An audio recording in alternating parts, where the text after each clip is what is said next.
Nessa. Boa, Já te vejo. boa. E eu a ti, porque eu ouvia-te e não conseguia ver-te, não sei. Olha, eu não sei o que é que você sabe. Eu via quando aquilo ia aparecer, não é? Na rodinha. Depois passava aquele tempo e eu desaparecia e ficava só a imagem de trás, eu carregava para a frente e ele ficava tudo preto. Mas pronto, já nos conseguimos Muito bem, ver. estamos aqui. Toda a gente nos consegue ver ou nem por isso? E agora estamos aqui a falar só as duas, não é? Verdade. É isso que eu queria ver, se nos conseguem ver. Acho que se alguém puder dizer se nos consegue ver. Exato. Real, tivemos ali, Se não, olha, vamos falar as duas. tivemos ali uns percalços, trocamos de casa, mas à partida aparece igual nas duas, por isso não há. Também acho que sim, acho que sim. Pronto, muito bem. E então, como é que está? Está tudo bem por aí? Estão aqui a dizer que sim, por isso eu acho que conseguem nos ver. Pronto, ok. Então, olá outra vez. Sim, está tudo bem. Bem. Agora Boa. já temos aqui Então, a noutra. ideia é verdade. Estamos aqui, né? Eu devia estar em cima a falar contigo. Ahm, eu queria um bocadinho que te apresentasses também para nós percebermos e falares um bocadinho da tua área, que é uma área que, embora se fale muito, eu acho que nem sempre se sabe muito bem o que é que se faz e quando é que nós devemos encaminhar. E a minha dúvida principal é essa, é o que é a psicomotricidade e quando é que nós, terapeutas da fala, pais, terapeutas ocupacionais, poderemos encaminhar. Se fizesse essa Ok. parte inicial, eu acho que é Estás-me aqui a pôr fundamental. já num caminho difícil, não é? Aqui numa página cheia de psicometricistas que eu já vi aparecerem por aí a explicar o que é psicometricidade. Então, a psicometricidade é muito mais do que esse palavrão, digamos assim, não é? Para quem não me conhece, que te possa ter vindo da tua página, eu sou psicometricista, outro palavrão, como se costuma dizer. Aliás, quando eu chego às escolas ou quando eu contacto com técnicos que não sabem, não é? Que não fizeram o tal encaminhamento como tu dizias, dizem-me psico o que é isso? Pronto, é mais do que um nome assim comprido, e temos outros nomes também igualmente compridos, mas assim de uma forma simples, é uma área de intervenção que trabalha essencialmente através do corpo, não é? Já deves ter ouvido falar sobre esse domínio. Nós utilizamos o corpo como ferramenta não só de expressão, não é? Nós observamos o corpo numa primeira fase e depois utilizamos o nosso corpo para comunicar com o nosso utente, digamos assim, e o corpo deles comunica connosco, não é? E é através do corpo que nós vamos reintroduzindo e reorganizando as dificuldades, não é? E superando aqui estes desafios que existem ao longo do desenvolvimento. Então, para começar, nós trabalhamos, assim, digamos que em três domínios, conjugamos três domínios, o motor, o cognitivo e o emocional, que muitas das vezes fica aqui de lado, porque as pessoas acham que psicomotricidade já vem o psico e o motricidade. Eu gosto, por exemplo, de explicar a jovens adolescentes e perguntar-lhes o que é que eles acham que é isto. E muitos deles dizem, é psico, vem da psicologia. E a motricidade não sabem o que é. A última vez que eu perguntei isto, disseram-me se era motor, mas achavam que tinha qualquer coisa a ver com ferramentas e qualquer coisa assim. Mas lá está, nós não nos podemos esquecer da emoção, que é a nossa base. Ou seja, nós partimos sempre, lá está, do corpo, com uma relação terapêutica que é o que nós mais valorizamos. E associado a isso vem o nosso tal diálogo tónico-emocional, que também já deves ter ouvido falar, que é uma das nossas maiores ferramentas. Penso que é transversal a muitos terapeutas, mas nós servimos aqui desta base. E aqui, a partir daqui, posso dizer que, por exemplo, nós trabalhamos com qualquer faixa etária, com qualquer perturbação. Como eu já te tinha também dito, eu trabalho com crianças com e sem necessidades especiais, ou seja, aqui a psicomotricidade é uma área muito abrangente. não é? Temos aqui muita coisa para fazer e para falar. E por isso é um bocadinho como a terapia da fala, em que terapia da fala, só trabalham fala, né? E quando vamos perceber o que é que trabalha, é difícil é ainda mais difícil quem está de fora de perceber o que é que o profissional faz, não é? Porque o Sim. próprio nome é como psicomotricista, não é? Ou psicomotricidade, se nós dividirmos a palavra, não chega, não dá para analisar a palavra como um todo, não é? E estavas a dizer que podias trabalhar com meninos com necessidades específicas e sem, e aqui entra um bocadinho o que nós vamos falar hoje, Sim. que é a não intervenção, mas sim a estimulação. No teu olhar, Exato. qual é a principal diferença? Entre entre a estimulação e a intervenção propriamente dita. Então é assim, outra das coisas que eu não referi logo à partida em relação à psicomotricidade é que nós trabalhamos assim, digamos que em 3 domínios de atuação. Nós podemos começar na área da prevenção, que é onde se encaixa a estimulação. Depois temos aqui a parte mais educativa ou reeducativa, podendo aqui trabalhar, por exemplo, nas áreas das dificuldades de aprendizagem, ou até mais tarde, por exemplo, a nível da gerontopsicomotricidade, não é a minha área. Colegas, se eu estiver errada, podem aqui corrigir-me, mas que a nível de reaprender alguns movimentos, reaprender algumas funções, entra também aqui um bocadinho nesta parte, e depois a parte terapêutica, está bem? Nós fazemos acompanhamento em consulta, como qualquer outro terapeuta. Aqui esta parte da prevenção, para mim, é um bocadinho querida, digamos assim, eu acho que para ti também. Aliás, a minha primeira experiência na psicomotricidade foi nesta parte.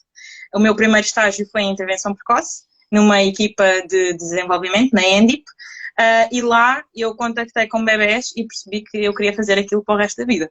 Não só ser psicomotricista, como trabalhar com aquelas faixas etárias onde tudo acontece e onde nós podemos fazer tudo e podemos ajudá-los e vê-los de dia para dia e de semana para semana a mudar.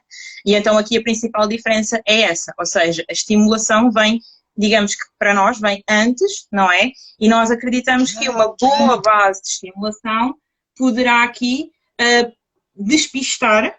Nós também trabalhamos muito nessa parte dos rastreios, não é? Do despiste, daí a tal observação que eu te dizia no início, mas podemos aqui não só despistar, como também, digamos que, prevenir o aparecimento de algum atraso ou de alguma perturbação no desenvolvimento, em qualquer domínio, digamos assim.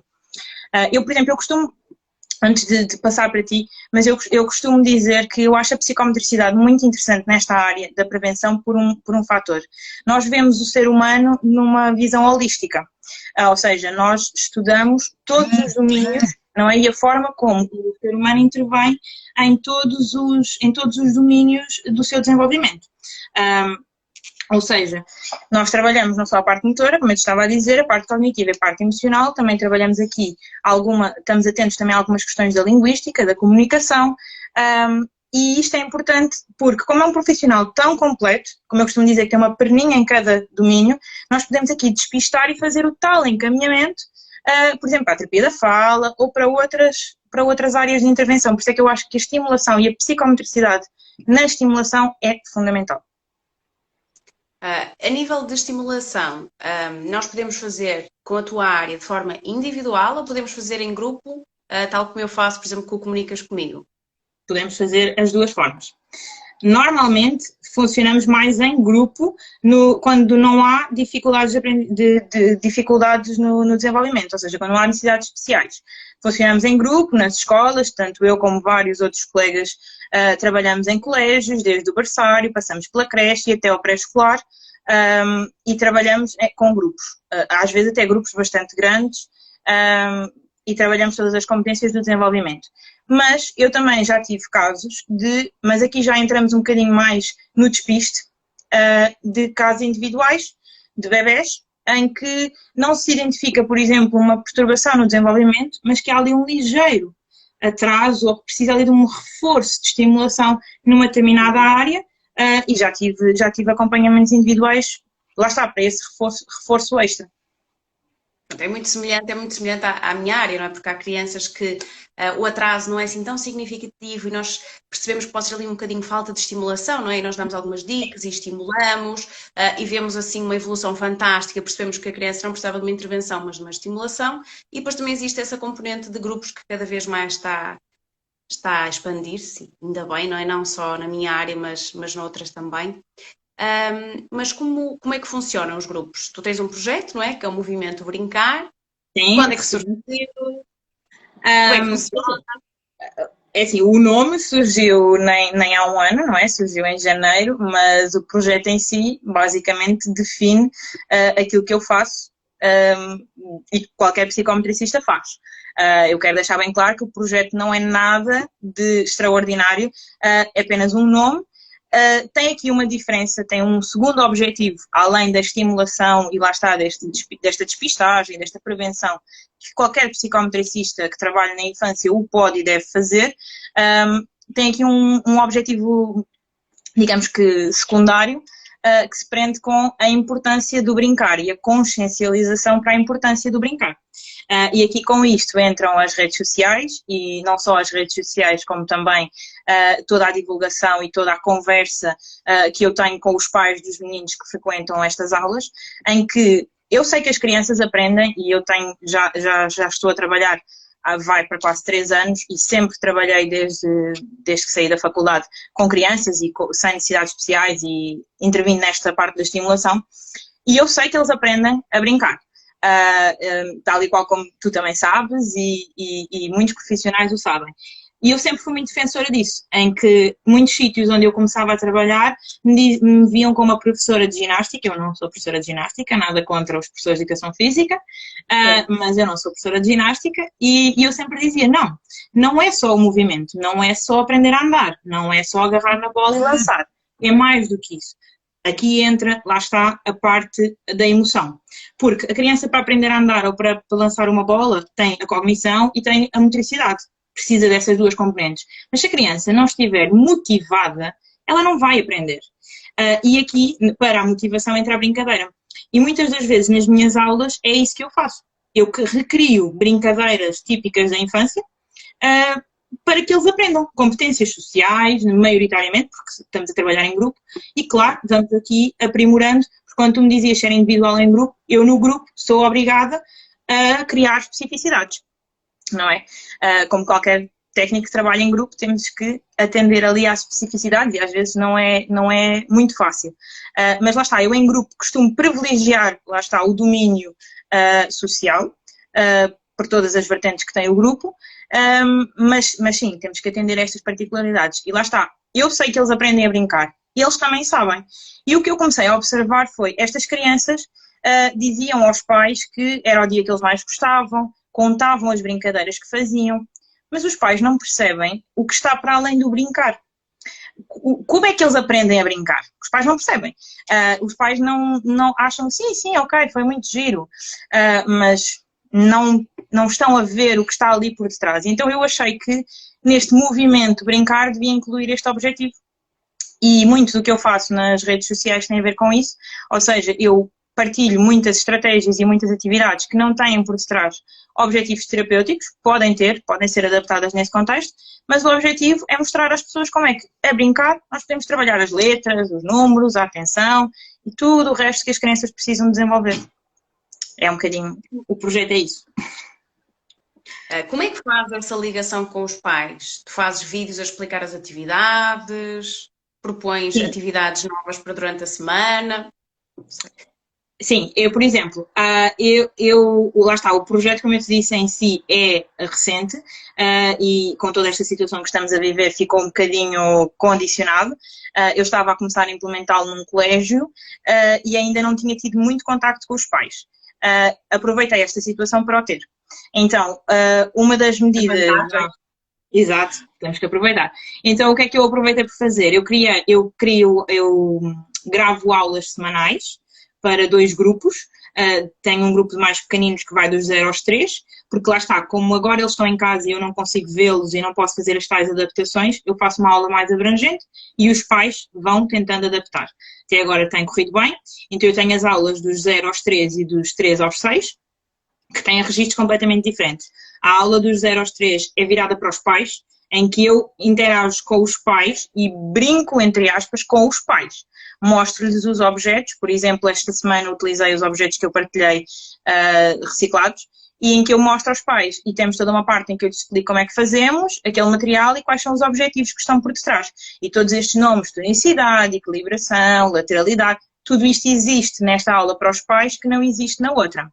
A outra aula é para as crianças. Elas maioritariamente fazem-na sozinha, até porque já me conheciam e os pais põem o tablet ou o computador e eles fazem. Fazem a aula, mas os pais veem. E eu sei que os pais veem, então eu achei que era importante os pais falarem sobre aquilo que eles veem e então criei um momento de partilha para cada uma destes grupos, semanal, em que eu estou a falar com os pais sobre como é que nós brincamos e aprendemos em simultâneo. E tem sido muito interessante.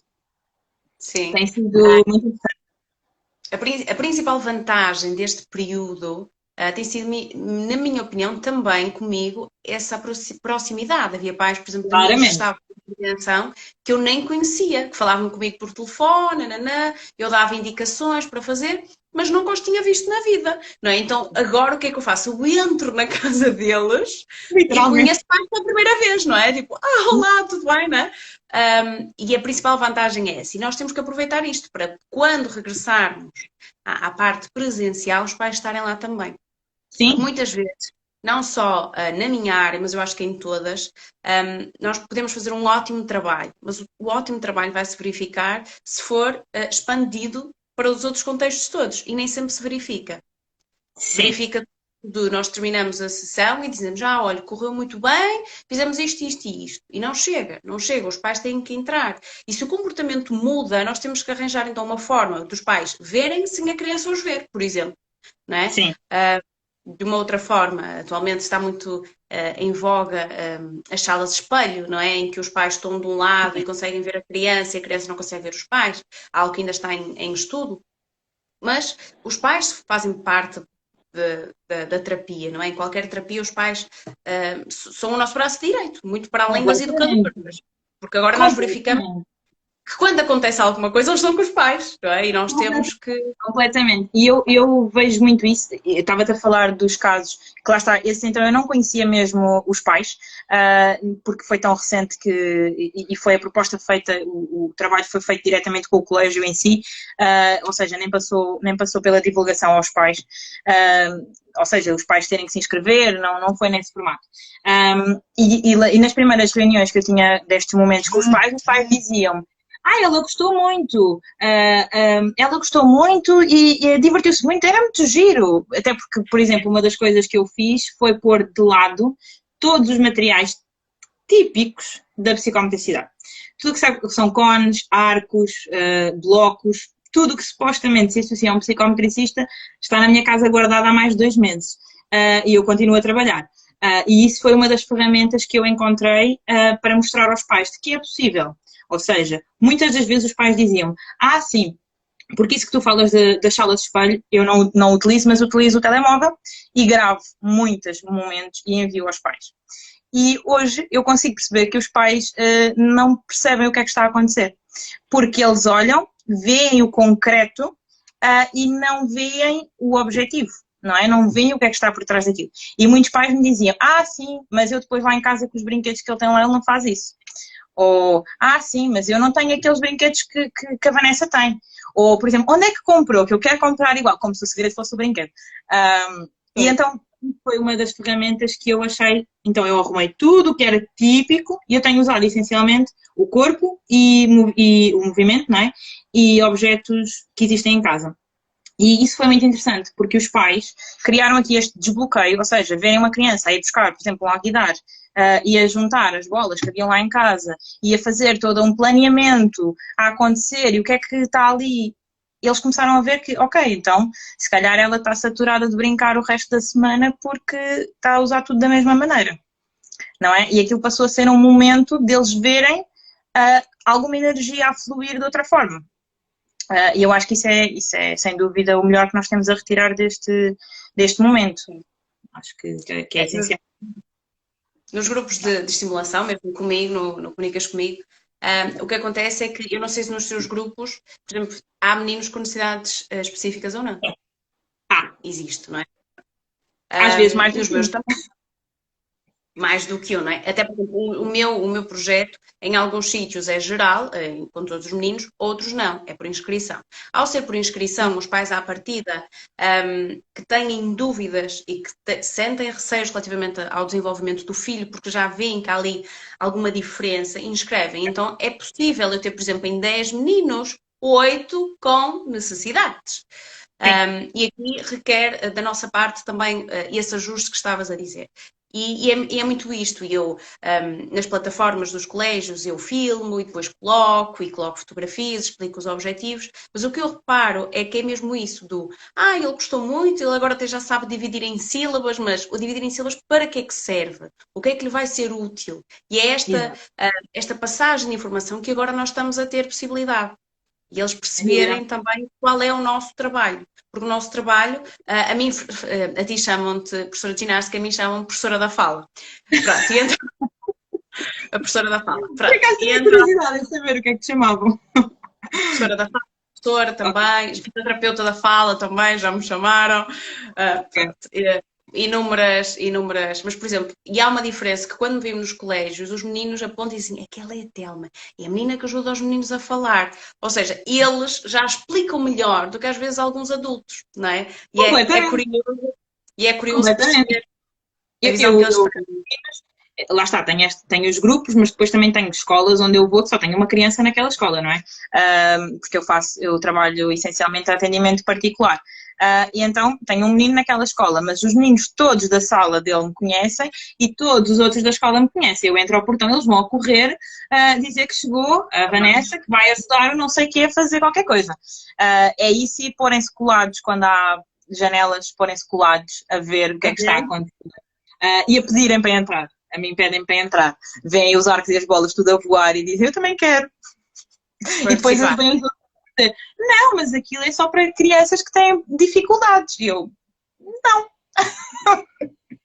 Nem sempre, é um bocadinho. Exato. É um bocadinho. A psicometricista, eu acredito que é um bocadinho como a terapeuta da fala, não é? Quando há um encaminhamento, os pais têm aquele medo, aquele receio do meu filho tem uma dificuldade. E nem sempre significa, não é por ter uma dificuldade.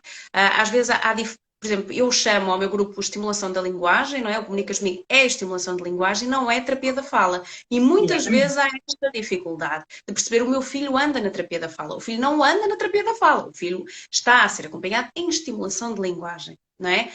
Eu acredito que da tua parte também haja isso. Isso que tu dizes é muito interessante, porque eu tenho esse problema maioritariamente quando eu identifico qualquer coisa, os pais sabem, está escrito e eles leram que sim, é estimulação psicomotora, eu uso a mesma diferenciação, não é terapia, e por isso é que eu quis criar um nome diferente e que não sequer levasse o nome de psicometricidade para não haver aqui associações e acharem que sim, que é só para quem tem dificuldades. Não, não é. Aliás, a base eu explico que é para qualquer criança e depois vem o despiste eventual de se verificar uma coisa.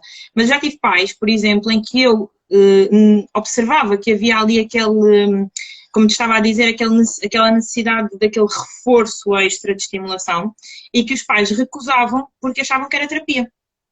Porque tinham esse estigma. Era acompanhado, não é? Exatamente. Agora vai ser tirado do grupo, agora não vai estar com os outros meninos, não é? E acabavam por não... Exatamente. Vai complementar, não é? Acabavam por não perceber e a explicação passava muito por lhes fazer crer que era temporário. Não vou dizer, obviamente, o tempo, porque nunca sabemos, não é? Mas poderá ser temporário, será temporário, e o objetivo é ser num curto espaço de tempo para depois ser novamente reintroduzido no grupo, não é? O menino é tirado, é isso. Sim. No caso, quando encontras algum despiste, ou seja, eu tenho crianças com necessidades especiais nos grupos que não estão a ter trabalho individual. Agora, eu disponibilizo às crianças que eu estou a acompanhar esta segunda vertente. Se eu despistar qualquer coisa que seja, ou seja, já me aconteceu eu ter casos de crianças que tinham, por exemplo, dificuldades motoras, que eu numa aula que eu nem costumo chamar sessão, chamo aula mesmo. Eu numa aula de 30 a 45 minutos não consigo dar em 18 crianças atendimento específico àquela criança com aquelas dificuldades.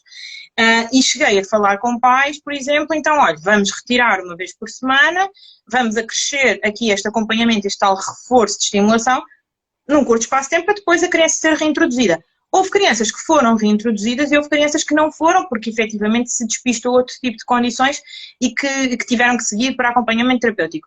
Mas dá esta margem, porque assim, de certeza que tu observas o mesmo, as crianças são muito pequenas, às vezes há dúvidas, não é? Acho que podemos assumir isso.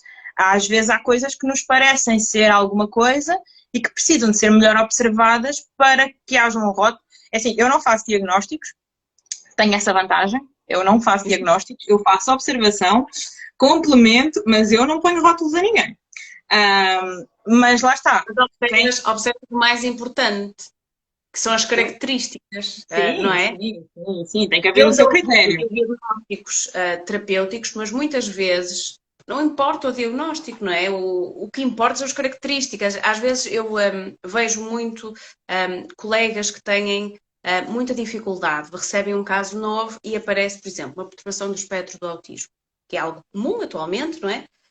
Surge e questionam muito de como é que eu vou avaliar um menino com perturbação do espectro do autismo. Não importa. Vamos avaliar na mesma, vamos avaliar a comunicação, a linguagem e a fala. A questão aqui não é o que tem, são as características que nós vamos observar. E tu tens essa vantagem.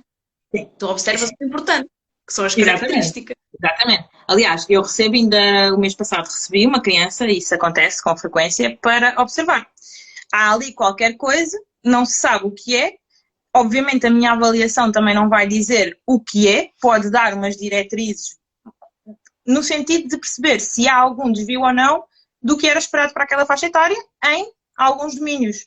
Ou seja, é um bocado mais como tranquilizar e dizer está tudo bem, não há preocupação, ou podemos aqui ver de outra maneira. Vamos aqui dar mais tempo, ou vamos falar, por exemplo, com o médico, ou vamos, por exemplo, falar, e isso acontece várias vezes, crianças que me aparecem com alguma dificuldade e que eu digo, não, olha, devia de falar com um psicólogo, ou devia de ver uma terapeuta da fala, ou devia de ver um terapeuta ocupacional, porque fazem uma avaliação mais específica, ou seja, nós estamos por trás, por isso é que eu acredito e acho que é muito importante a psicometricidade cada vez ser mais incluída nas equipas multidisciplinares.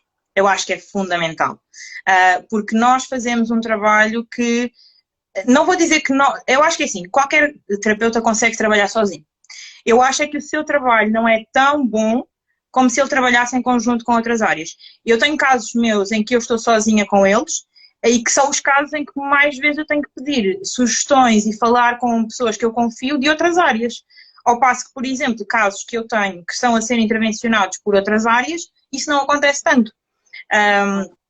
Porque lá está, nós precisamos aqui, e eu nesse aspecto não tenho qualquer problema, se a criança tem alguma dificuldade a nível da linguagem ou da comunicação e eu não estou a conseguir, e tu sabes bem porque já aconteceu contigo, pedir alguma estratégia ou alguma coisa, eu peço. Não é da minha área, eu antes de meter os pés pelas mãos, como se costuma dizer, peço aconselhamento a quem sabe.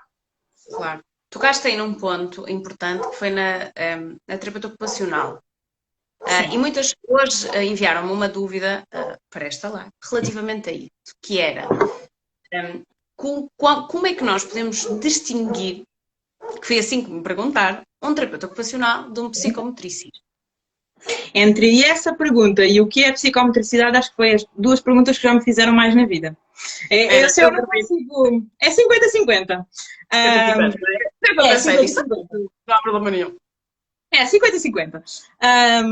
É assim, eu sou-te muito sincera, eu não defino a psicometricidade distinguindo-a da terapia ocupacional.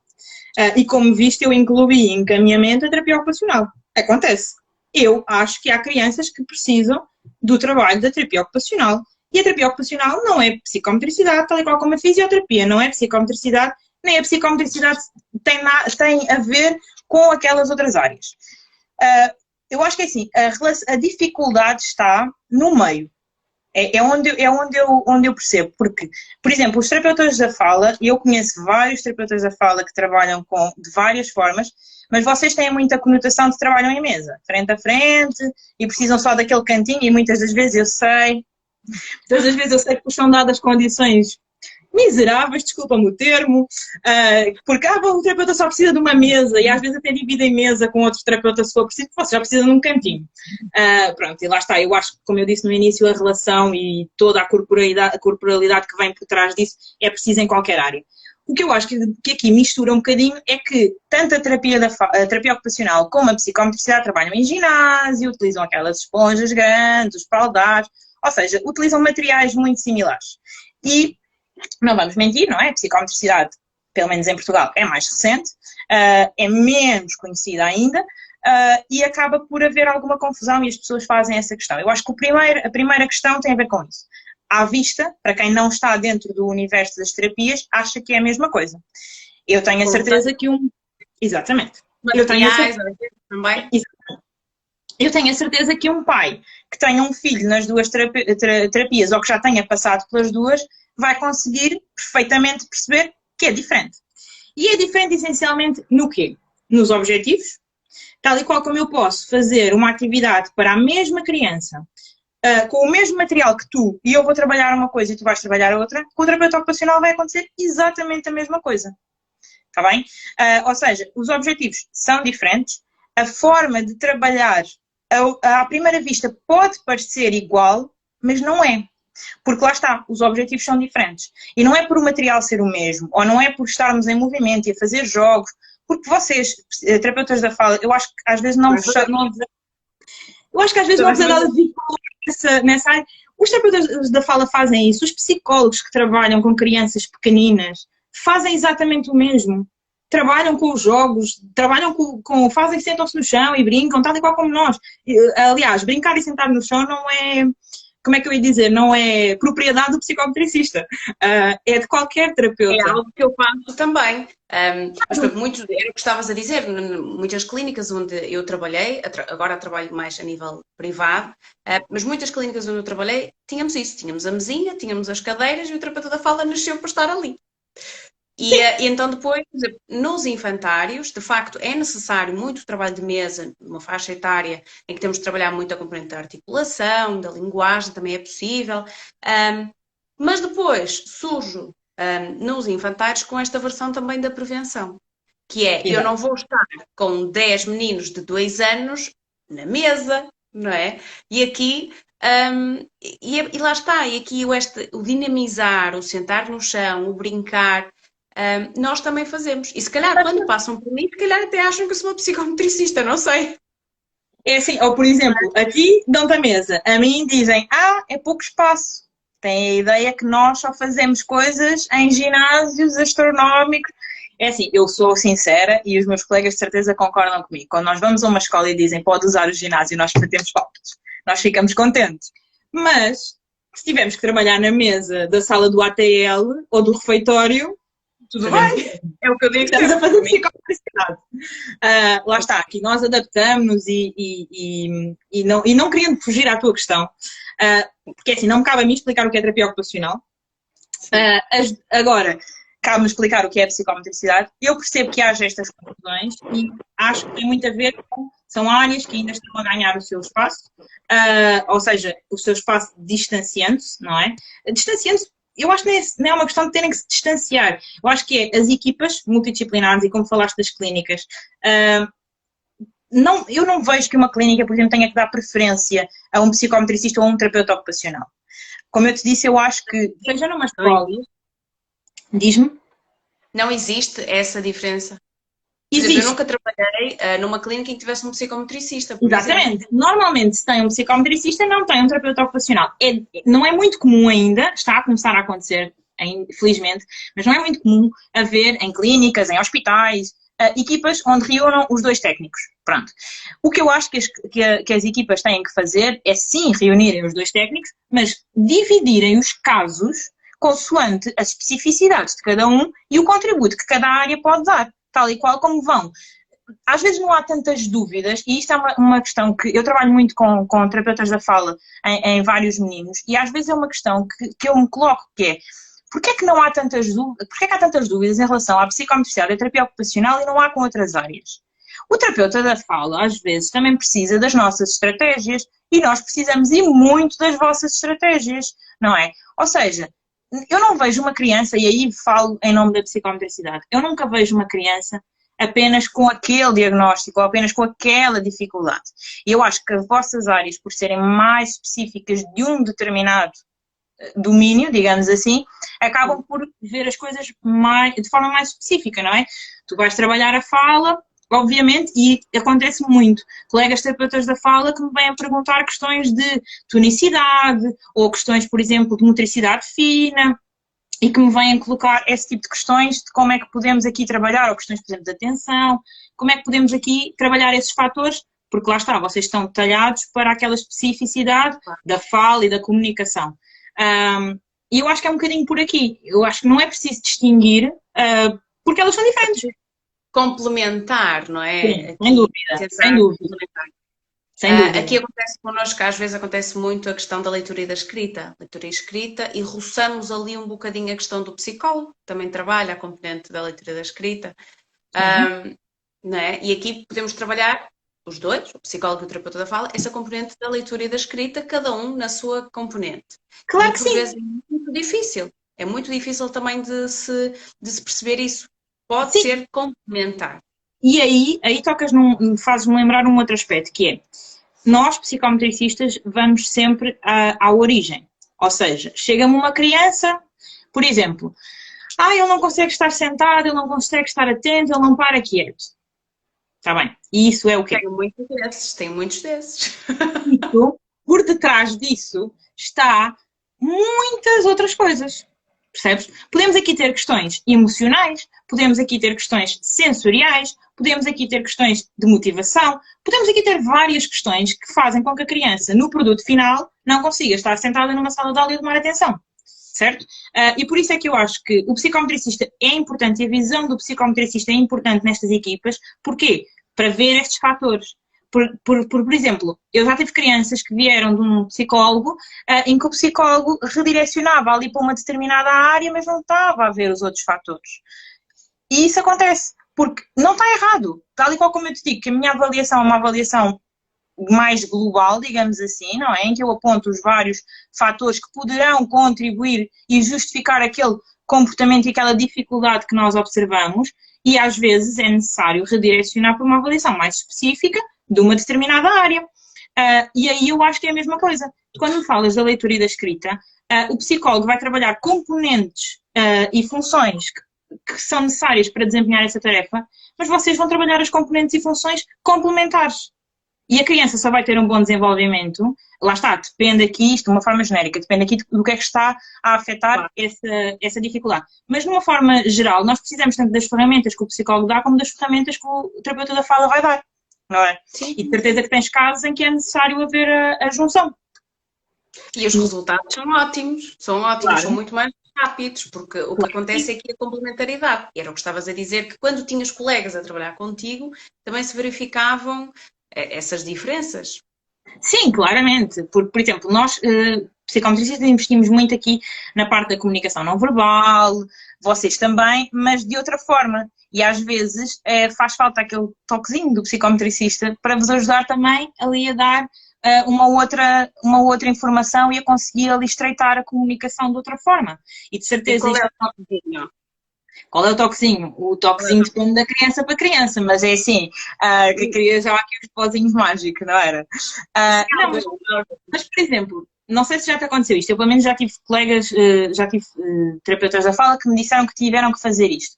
Passar, por exemplo, uma criança com, isto acontece, é comum no espectro, passar uma criança do espectro para um terapeuta ocupacional antes de começarem a fazer a vossa intervenção. Se já aconteceu contigo. Porquê é que o fizeste?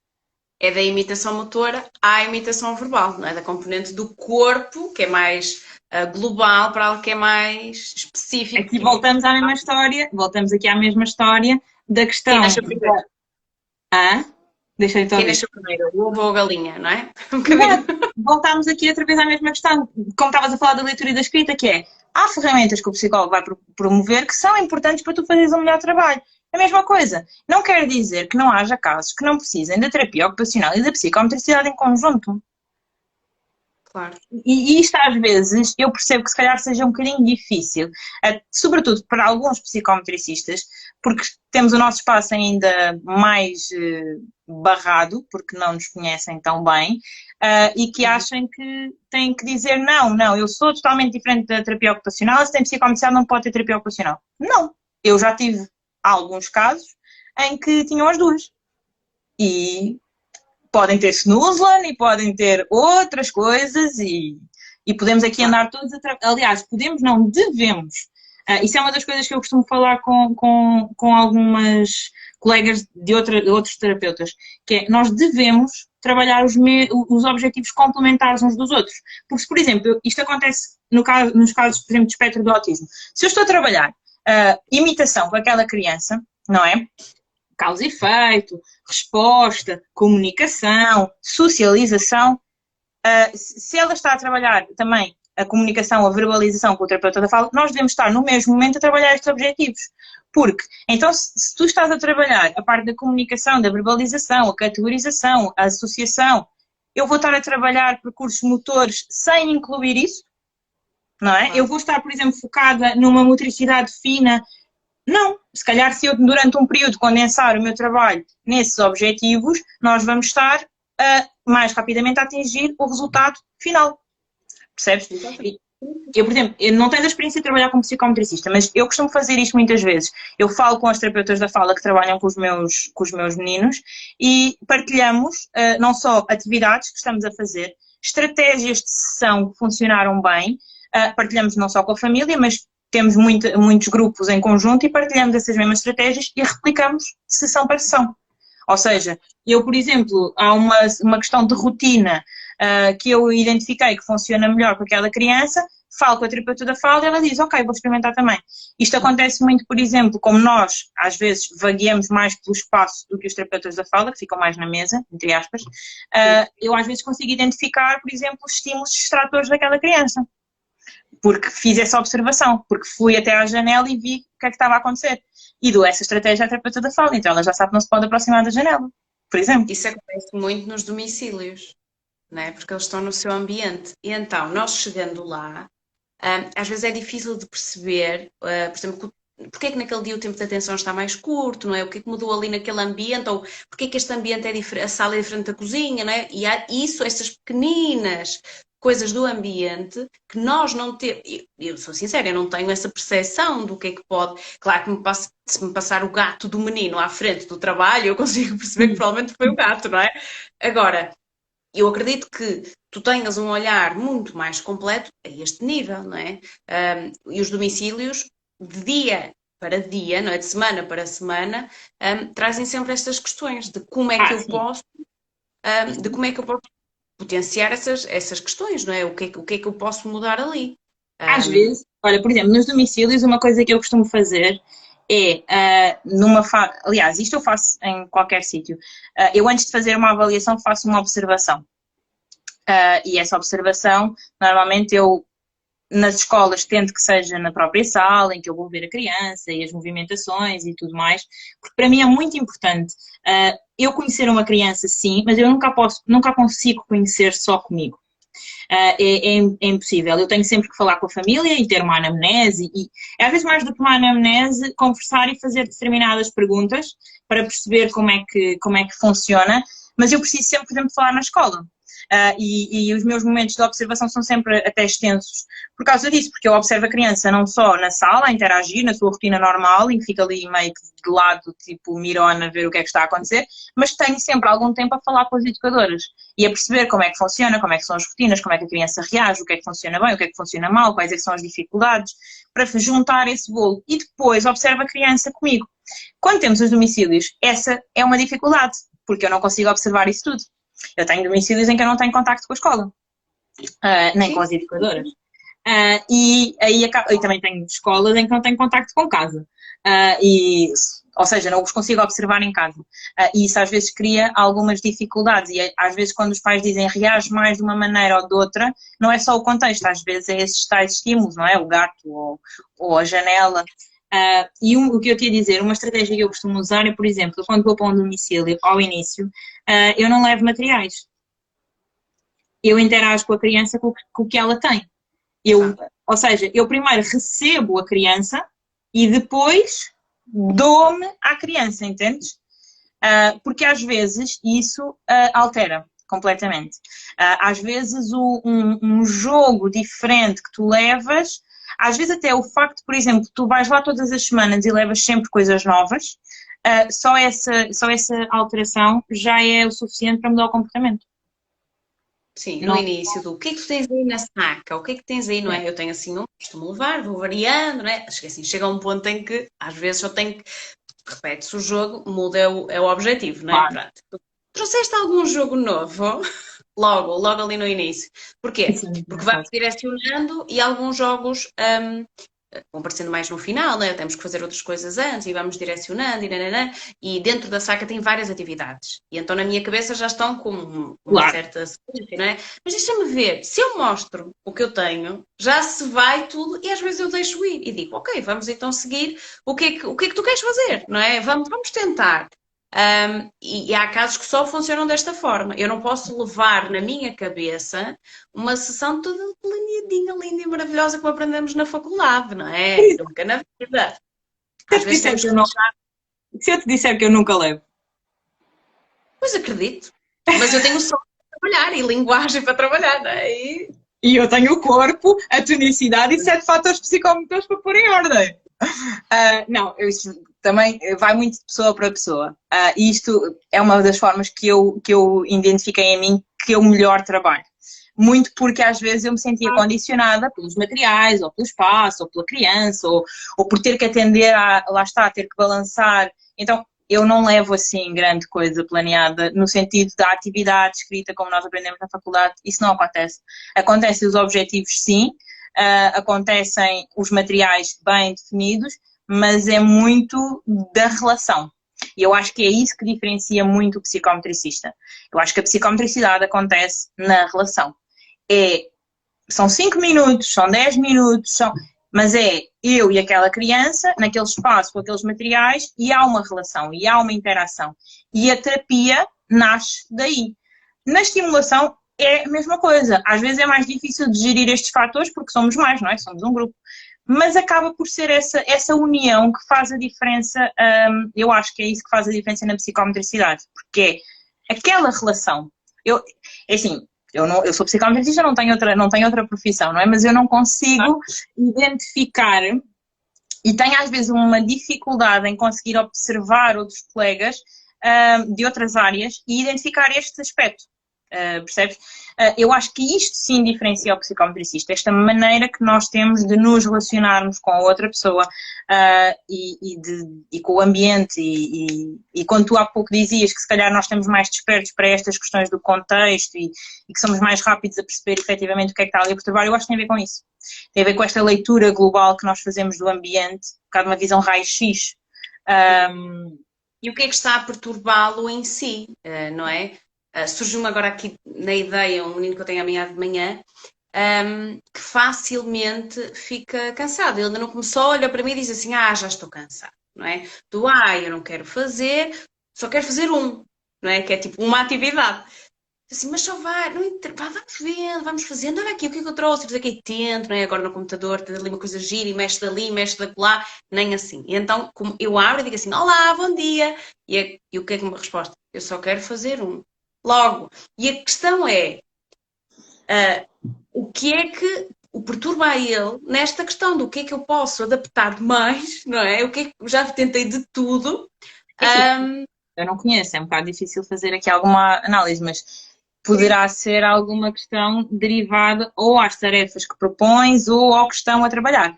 Eu não sei qual é a idade, mas, por exemplo, acontece em crianças em idade escolar, poderá ser já essa faixa etária, certo? Mais. Quanto? 6, está 5, tem 5. Agora vai fazer 6. 5, 6. Ou seja, crianças com um bocadinho mais de maturidade ou que tenham bem... Eu estou a dizer isto, mas estou-me a lembrar de um caso de uma menina que eu tenho que tem 2 para 3 anos. E que isto acontece. Exatamente como tu estás a dizer, que é eles têm uma consciência das suas dificuldades e serem expostos a isso não é fácil. E aí, pronto, entra o psicometricista com a sua maior ferramenta, que é o jogo simbólico. E, por exemplo, há pouco, quando me falavas do jogo novo, Isso é muito engraçado. E acho que às vezes os pais ficam um bocadinho espantados com a nossa rapidez de raciocínio, mas lá está. Tem a ver com esta relação que nós temos com aquela criança. Eu no outro dia fiz uma reunião com os pais e a criança foi aparecendo. Volta e meia aparecia. E ele aparecia só para me dizer uma coisa. Tens um jogo novo? Era a única coisa que ele fazia. Ele aparecia ao ecrã e dizia, tens um jogo novo? E automaticamente eu dizia, sim. E ele apareceu 4 vezes e de 4 vezes nós fizemos atividades de curta duração com jogos que ele nunca tinha visto. No final eu expliquei aos pais que tínhamos a vantagem de estar em casa e ter todos os jogos ali escondidos no armário. Mas os pais ficaram um bocadinho maravilhados com isto, ou seja, e com aquelas atividades que eram meras brincadeiras a olho nu, como se costuma dizer, nós trabalhámos e demos ali imensas estratégias para fazerem coisas e até lhes disse, olha, pode fazer assim e pode fazer assado e naquele momento. E muitas das vezes os pais também me colocam essa questão que tu estás a dizer, do estar cansado, do não querer fazer. E acho que agora em casa isto tem sido mais recorrente ainda, porque as crianças não estão habituadas a trabalhar naquele contexto. Eu não sei se tu sentes isso, mas, por exemplo, uma criança que eu atenda em casa e que a veja na escola não é a mesma criança. Eu Mesmo noto, contigo. Os tempos de atenção, mesmo daquelas crianças que colaboram em tudo, não é? Que nós temos essas crianças que tudo que tu proponhas é espetacular, mesmo essas crianças, eu noto de semana para semana que estão irritadas, rabugentas, o só quero fazer um já surge nestas crianças, não é? E por muito que depois tu tentas e falta fazer o PIN, não é? Eu não sou dessa área, mas... Não, e eu digo que, por exemplo, através do computador, eu tenho tido algumas dificuldades, não vou mentir. Aliás, o aderir a esta adesão nos grupos, a gravação de aulas foi uma medida que eu tomei logo a partir da segunda semana e achei que foi até natural. A intervenção já não foi bem assim. Porque lá está, há esta relação que eu precisei primeiro de desconstruir em mim e perceber efetivamente como é que eu me vou posicionar e como é que este tal diálogo tónico ou emocional, como é que isto vai acontecer. Se eu tenho o computador à minha frente, eu não tenho a criança. E não é tanto a criança, às vezes, eu tenho colegas que me falavam, por exemplo, porque sai do sítio. Não, eu até tenho lá a mãe e a mãe não a deixa sair do sítio, ou o pai, ou... Nem é tanto por isso. E não há aquele contacto, não sei explicar, é uma sensação que não existe. Pronto. É o apontar, o cortar, o mexer, o pular. Eu, por mim, está a achar que alguém está lá a ver alguma coisa. Fazias isso, no início, de apontar. E eu igual, olha aqui onde estavas a apontar, olha aqui. Não, e a pior, queres ajuda? Não te aconteceu? Queres ajuda? Queres ajuda? Não, pior do outro lado. Sim, quero. E como é que tu respondes? Então, olha, agora vai fazer. Estás toda uma verbalização quando era só uma ajuda, às vezes, de contenção que era preciso. Mas, por exemplo, aqui lá está, eu tenho contado, mas isto é porque eu trabalho com crianças muito pequenas, tenho contado com a colaboração dos pais nas sessões e reformulei um pouco o trabalho que estava a fazer com eles, foi necessário. Não só porque identifiquei, lá está, como tive esta vantagem de poder entrar na casa das pessoas, identifiquei outras necessidades que não tinha identificado até então, ou que tinha identificado, mas que não tinha como as trabalhar, porque passam mais do que uma estratégia que tu dás, ou um quadro de reforços que tu envias, percebes? Ou uma tarefa para fazer em casa. Eu nas primeiras semanas fiz muito isso. Os pais falámos de áreas em que íamos desenvolver e eu fiz imensos documentos de sugestões de atividades para fazer.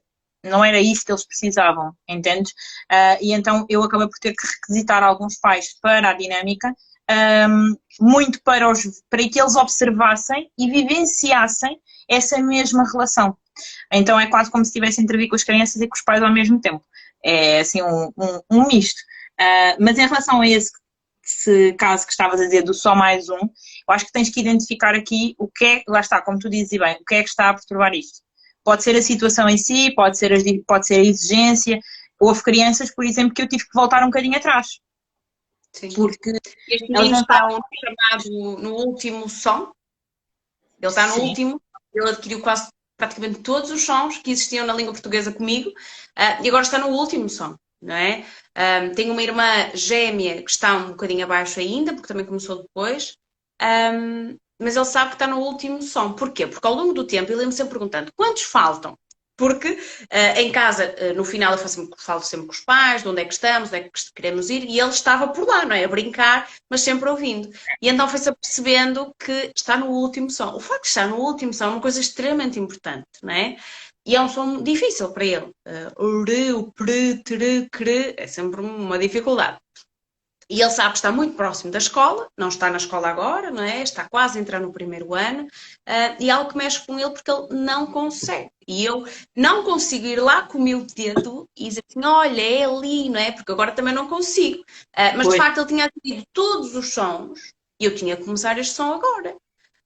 E isto para ele está a ser difícil. Porquê? Porque os outros Mas se saem. calhar ele precisa de ganhar a confiança. E depois, assim, o facto de ele estar no fim também quebra aqui outra coisa, que é a relação terapêutica.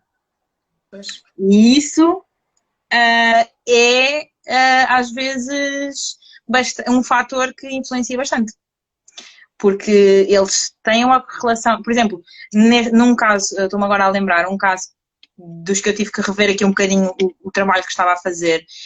Uma das questões é, por exemplo, eu sei que aquela criança funciona com as minhas ajudas e tem uma relação comigo que não tem com as outras, que não tem com a mãe ou que não tem com a educadora, e isso perturbou o início das sessões. O comportamento que ela tinha, eu sabia que era nada mais, nada menos do que estar a expor a nossa interação a outras pessoas. Mas lá está, mas pronto, pela idade eu precisava de... observado. Exatamente. Exatamente. Uma central observado não vou dizer. A mim acontece. Exatamente. Isso acontece. E, por exemplo, eu não tenho caso dessa área, mas tenho colegas, por exemplo, da área mais da saúde mental, que com crianças já um bocadinho mais crescidas, que tiveram que adotar, por exemplo, escolherem um espaço na casa onde a criança pudesse desenvolver a terapia e falar mesmo com os pais, que não pode haver, não pode ser interrompido. E lá está, isso é uma das coisas que eu percebi, que se nós não precisarmos dos pais, então podemos dispensá-los.